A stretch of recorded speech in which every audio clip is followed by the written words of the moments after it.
My dear Gautham media செல்லக்குட்டீஸ் எல்லாத்துக்குமே ஒரு happy மார்னிங்ப்பா. இன்றைக்கி நீங்கள் 10th மேக்ஸ் முக்கியமான எக்ஸாம் எழுத போகிறீங்க. ஸோ ரொம்ப முக்கியமான அப்டேட் சொல்கிறேன். எத்தனை மணிக்கு வீடியோ பார்க்குறீங்கன்னு சொல்லி கமெண்ட் பண்ணிடுங்க.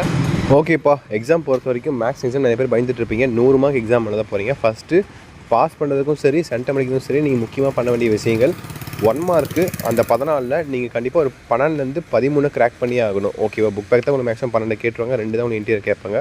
அதை நீங்கள் கிராக் பண்ணி ஆகணும். அப்புறம் கிராஃப் ஜாமெட்ரியில் தப்பே பண்ணக்கூடாது. சென்டம் அடிக்கிறதுக்கும் சரி, ஆவரேஜ் மார்க்கு பாஸ் ஆகணும்னு நினைக்கிறவங்க எல்லாருமே இதை வந்து நீங்கள் கரெக்டாக பர்ஃபெக்டாக பண்ணிவிட்டு அதுக்கப்புறம் தான் நெக்ஸ்ட் லெவலுக்கு போகணும். ஓகேவா, அதுக்கப்புறம் பார்த்திங்கன்னா உங்களுக்கு 2 மார்க்கு 5 மார்க்கு 5 மார்க்கை பொறுத்த வரைக்கும் நான் இப்போயே சொல்கிறேன் பாருங்க. ஃபஸ்ட் சாப்டர் ஒன்று வந்துடும். ஓகேங்களா, ஸோ ஒரு 5 மார்க் ஆச்சா. ரெண்டாவது 5 மார்க் பார்த்திங்கன்னா உங்களுக்கு பார்ஷியல் ஃப்ராக்ஷன்ஸ் அந்த கண்டிப்பாக உங்களுக்கு மேக்ஸிமம் வர வாய்ப்புகள் இருக்குது. 2 ஆச்சு. மேட்ரிக்ஸ் ஒன்று 3. ஓகேங்களா, அண்டு பார்த்தீங்கன்னா உங்களுக்கு ப்ராபபிலிட்டியில் ஒன்று 4, அப்புறமேட்டு ஸ்டாட்டிக்ஸில் 5. இங்கேயே உங்களுக்கு 5 5 மார்க் ஆச்சு. ஓகேங்களா, மீதி பார்த்திங்கன்னா எத்தனை 5 மார்க் இருக்குது, மீதி 5 5 மார்க் இருக்குது. இங்கேயே உங்களுக்கு 5 5 மார்க்கில் 25 மார்க் ஆச்சு.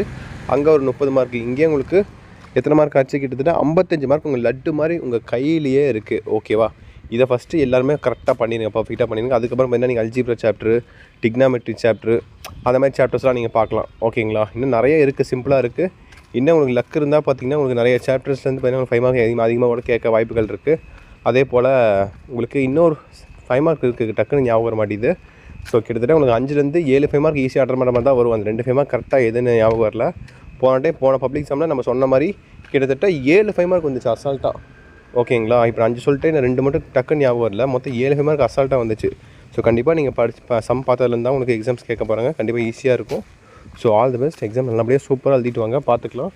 ஆன்சருக்கு பார்த்தீங்கன்னா உங்களுக்கு நான் ஆஃப்டர்நூன் அப்லோட் பண்ணுறேன். அண்ட் அடுத்த சயின்ஸ் சோஷியல் எக்ஸாமுக்கு அப்லோட் பண்ணுறேன். நம்ம சேனலில் அப்லோட் பண்ணுறேன். அந்த பேப்பர் எடிஷன் சொல்லி எல்லா அப்டேட்ஸும் நம்ம சேனலில் அப்லோட் பண்ணுவோம். நம்ம சேனலில் ரெக்கமெண்டேஷன் இப்போ கொஞ்சம் டவுனாக இருக்குது.